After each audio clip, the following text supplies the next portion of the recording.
एक घर के बाहर बहुत भीड़ लगी हुई थी और वहां से रोने की आवाजें आ रही थी क्योंकि आज राकेश के पिता रामदास की मौत हो गई, जिस वजह से वह काफी ज्यादा दुखी था। हे भगवान, ये क्या हो गया? तूने मेरे पिता को क्यों छीन लिया? अब मैं क्या करूंगा? भैया, अब जो हो गया सो हो गया। आप अपने आप को संभालिए। कैसे संभालूं? मेरे पिता के बिना मेरा इस दुनिया में कोई भी नहीं था। लोगों ने राकेश को समझाया और इसके बाद उसके पिता का अंतिम संस्कार किया। राकेश और उसकी पत्नी काफी ज्यादा दुखी थे। राकेश के पिता रामदास छोले भटूरे का ठेला लगाते थे। वहीं गांव वाले अब कई तरह की बातें कर रहे थे। रामदास के मरने के बाद अब उसका ठेला कौन संभालेगा? वो तो बहुत अच्छे छोले भटूरे बनाया करते थे। हाँ, सही कह रहे हो भैया। उनके हाथों में वो स्वाद था जो यहाँ कहीं नहीं मिलता है। उनके जाने के बाद हम तो कभी छोले भटूरे खाएंगे भी नहीं। वैसे उन्होंने अपने लड़के को तो सिखाया ही होगा ना छोले भटूरे बनाना। अरे कहाँ सिखाया? अगर सिखाते तो राकेश उनके साथ होता। मैंने तो कभी भी उनके बेटे को उनके ठेले पर देखा ही नहीं। अब पता नहीं राकेश क्या करेगा। वहीं दूसरी तरफ राकेश भी काफी ज्यादा दुखी था। इस पर उसकी पत्नी सुमन ने कहा, अजी, अब इस तरह दुखी होने से क्या ही हो जाएगा। अब घर घर चलाने के लिए आपको कोई ना कोई काम करना ही पड़ेगा। मुझे पता है, पर समझ नहीं आ रहा मैं क्या करूं। अब तक तो मैंने कोई काम नहीं किया क्योंकि पिताजी ने कुछ करने ही नहीं दिया। मुझे पता है, पर क्यों ना आप छोले भटूरे का ठेला ही शुरू कर दें, क्योंकि पिताजी भी छोले भटूरे बेचा करते थे जी। पर मुझे तो छोले भटूरे बनाना आता ही नहीं। तुमने देखा नहीं, पिताजी ने मुझे कभी सिखाया ही नहीं। भले ही पिताजी ने आपको नहीं सिखाया था, पर मैं देखती रहती थी, मैंने सीख लिया था। मैं आपको बता दूंगी जी। इसके बाद सुमन ने राकेश को छोले भटूरे बनाना सिखाया और लगभग 1 महीने बाद राकेश ठेला लेकर गांव में निकला। जब गांव वालों ने राकेश को देखा तो काफी ज्यादा हैरान हुए और तभी गांव के चंदू ने कहा, अरे भैया, बड़े दिनों के बाद ठेला लाए हो। ये ठेला तो आपके पिताजी का है ना?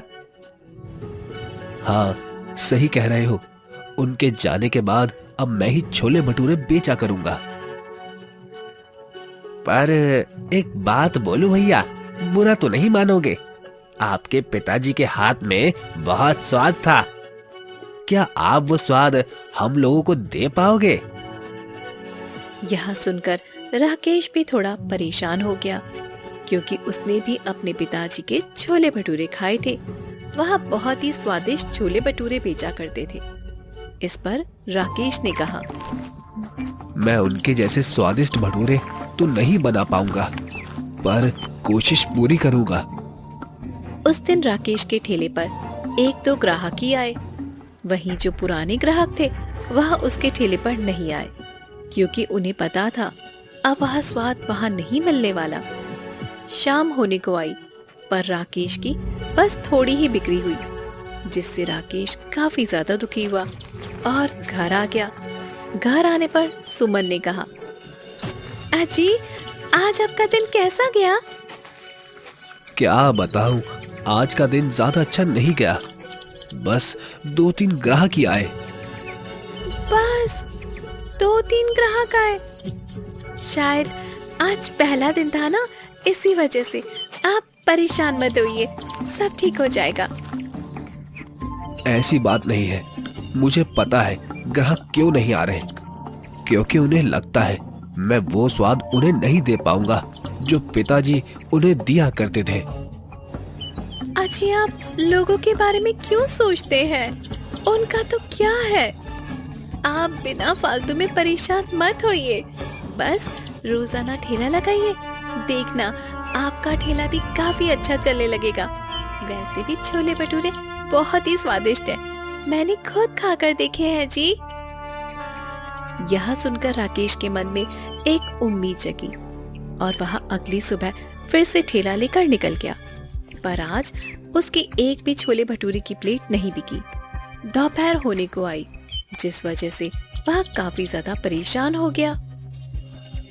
हे भगवान, इस तरह तो मैं अपने पिताजी का सपना कभी पूरा नहीं कर पाऊंगा। उनका सपना था कि वो फेमस छोले भटूरे वाले बने, वो तो नहीं रहे, पर मैं उनका ये सपना पूरा करना चाहता हूँ। तभी उसकी दुकान पर एक आदमी आया और उसने कहा, अरे भैया, एक प्लेट छोले भटूरे तो देना। हाँ हाँ भैया, अभी देता हूँ। यह कहकर राकेश ने उसे एक प्लेट छोले भटूरे दे दिए। जब उसने छोले भटूरे खाए तो उससे कहा, वैसे आपके छोले भटूरे काफी अच्छे हैं। वैसे मेरी मानो तो आप अपना ठेला शहर में लगाइए, जिससे आपको ज्यादा मुनाफा होगा। नहीं नहीं भैया, शहर में तो पहले से ही बहुत ज्यादा ठेले और दुकानें हैं, मैं तो यहीं पर सही हूँ। हाँ, ये तो तुमने सही कहा। अच्छा, तो मैं चलता हूँ। इसके बाद वह आदमी वहां से चला गया और अब वह रोजाना राकेश के ठेले पर आकर छोले भटूरे खाने लगा था, जिससे राकेश काफी खुश था। एक दिन राकेश अपने ठेले पर बैठा हुआ था, तभी वहां पर मुकेश आया और मुकेश ने कहा, अरे भैया, एक प्लेट छोले भटूरे तो देना, देखता हूँ आपके छोले भटूरे कैसे हैं। हाँ हाँ भैया, जरूर देखो। वैसे भी आप लोगों की वजह से ही मैंने ये काम फिर से शुरू किया है। यह कहकर राकेश ने उसे छोले भटूरे दिए। जब उसने छोले भटूरे खाए तो थोड़ा हैरान हुआ और कहा, अरे वाह, आपके छोले भटूरे भी काफी स्वादिष्ट है। पर आप तो कभी अपने पिताजी के साथ ठेले पर नहीं आया करते थे, फिर आपने कहां से सीखा? अरे भैया, भले ही ठेले पर नहीं आता था, पर घर में मेरी पत्नी तो है, उसी ने मुझे सिखा दिया। मानना पड़ेगा भैया आपकी पत्नी को। आपकी पत्नी तो बहुत ही होशियार है। यह सुनकर राकेश काफी खुश हुआ। समय के साथ अब राकेश के ठेले पर कई ग्राहक आने लगे थे। एक दिन उसके ठेले पर एक गरीब भिखारी आया। उस भिखारी को देखकर राकेश थोड़ा हैरान हुआ। इस पर भिखारी ने कहा, अरे भैया, मुझे बहुत तेज भूख लगी है, थोड़े छोले भटूरे दे दीजिए। पर तुम्हें देखकर लग रहा है तुम्हारे पास पैसे नहीं है। हाँ, सही कह रहे हो, मैं भिखारी हूँ, मेरे पास पैसे नहीं है, आप फ्री में ही दे दीजिए। पर अगर मैं तुम्हें फ्री में दूंगा तो मेरा तो बहुत ज्यादा नुकसान हो जाएगा। भैया, अगर आप गरीब की मदद करोगे तो आपकी भगवान मदद करेगा। मैंने 2 दिन से कुछ नहीं खाया है, दे दीजिए ना। भिखारी के ज्यादा कहने पर राकेश ने उसे एक प्लेट छोले भटूरे दे दिए, जिससे भिखारी काफी खुश हुआ और वहां से चला गया। भिखारी के जाने के बाद उसके ठेले पर बहुत ज्यादा भीड़ इकट्ठी हो गई, जिसे देखकर वह काफी ज्यादा खुश हुआ। अरे वाह, उस भिखारी ने तो सच कहा था, आज तो मेरी काफी अच्छी बिक्री हुई। इसके बाद राकेश अपना ठेला लेकर घर आने लगा। तभी रास्ते में वही आदमी मिला और उसने कहा, अरे भैया, आज बड़ी जल्दी ठेला बंद कर दिया, मैं तो आपके छोले भटूरे खाने आ रहा था। भैया, सारा माल खत्म हो गया है, इसी वजह से आप कल खा लेना। हाँ हाँ ठीक है, पर कल ज्यादा माल बना कर लाना, क्योंकि आपके छोले भटूरे बहुत ही स्वादिष्ट है। हाँ हाँ भैया, जरूर कल ज्यादा लेकर आऊंगा। अगले दिन राकेश पहले की अपेक्षा ज्यादा छोले भटूरे लेकर गया और उसके सारे छोले भटूरे बिक गए। अब तो गांव में सभी उसके छोले भटूरे पसंद करने लगे थे, जिसे देखकर राकेश काफी ज्यादा खुश हो रहा था।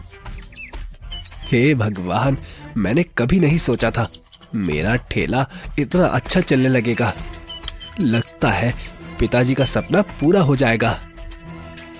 राकेश आराम से छोले भटूरे बेच रहा था, पर उसे कहाँ पता था गांव का चंदू अब उससे जलने लगा था, क्योंकि उसने तो सोचा था वह कभी भी स्वादिष्ट छोले भटूरे नहीं बना पाएगा और वह उसके पिताजी की जगह ठेला खोलेगा, क्योंकि वो रामदास के ठेले पर अक्सर छोले भटूरे सीखने के लिए आ जाया करता था और उसने छोले भटूरे बनाना सीख लिया था।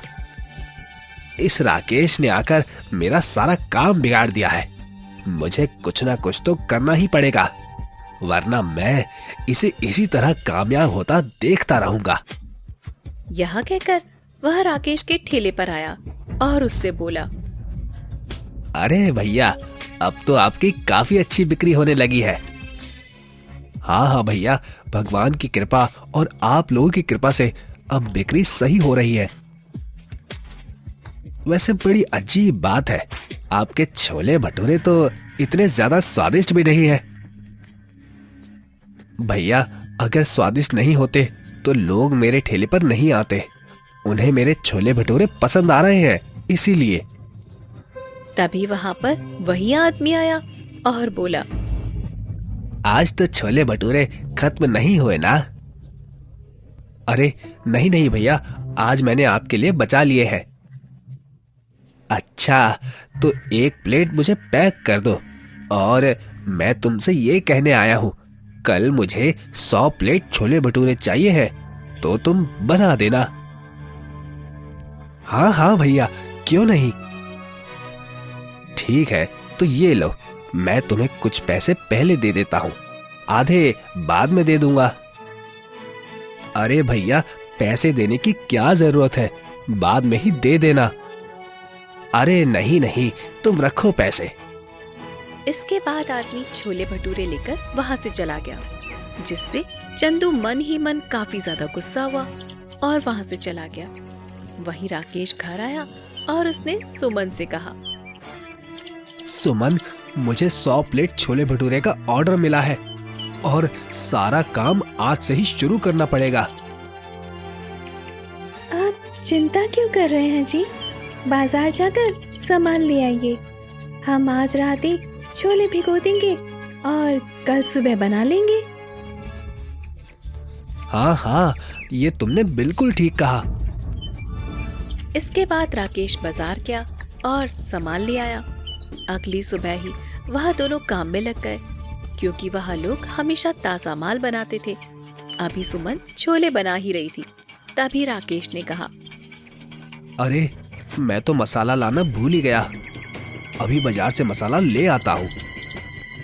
अजी, मसाले के बिना तो छोले में स्वाद ही नहीं आएगा।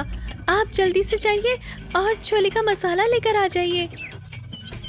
यह सुनकर राकेश मसाला लेने चला गया और सुमन आराम से काम करने लगी।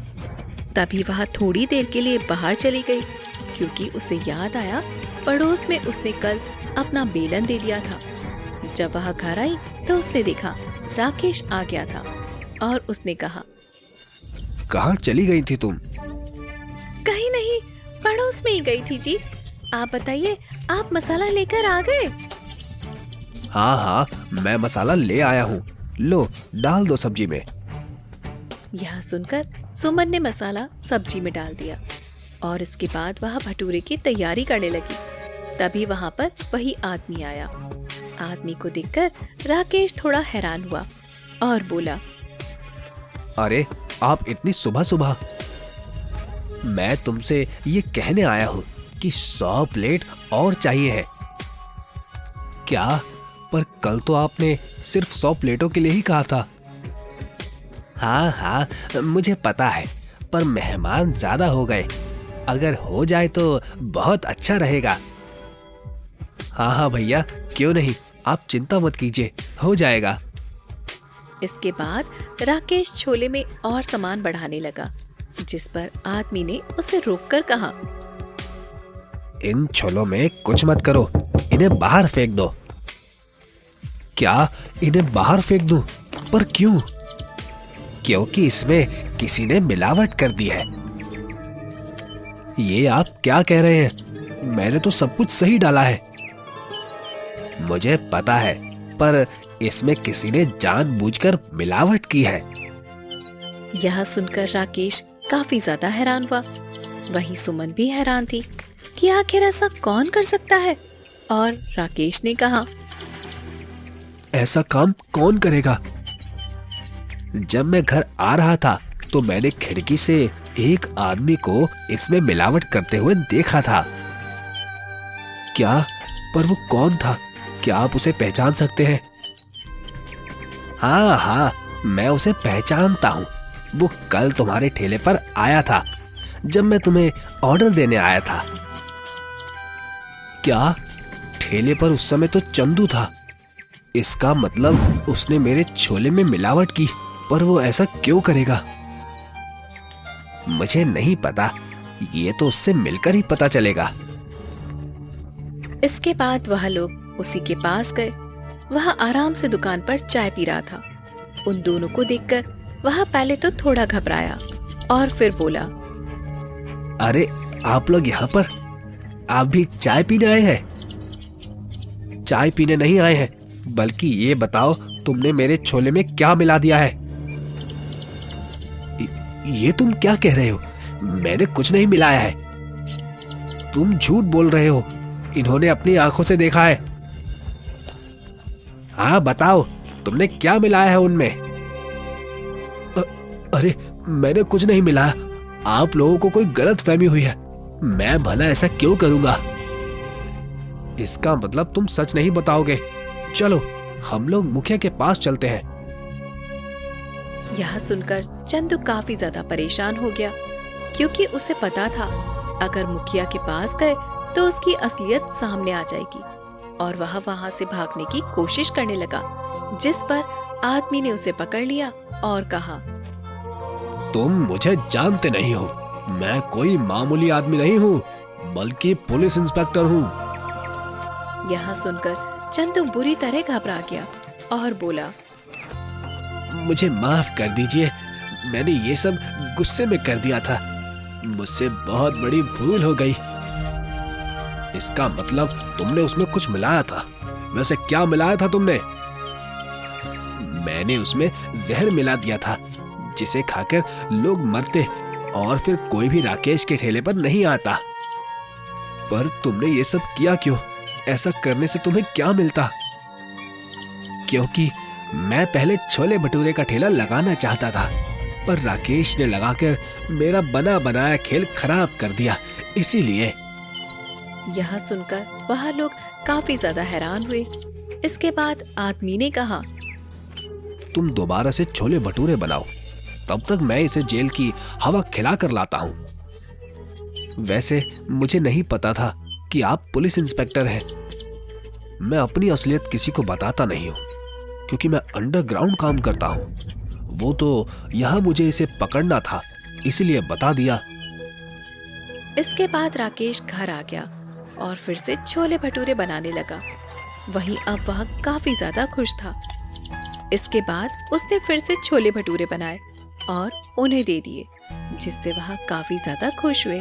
वहीं अब राकेश के छोले भटूरे पूरे गांव में फेमस हो चुके थे और चंदू को उसके किए की सजा मिल गई थी, जिससे अब राकेश भी काफी ज्यादा खुश था, क्योंकि उसके पिताजी का सपना पूरा हो गया था।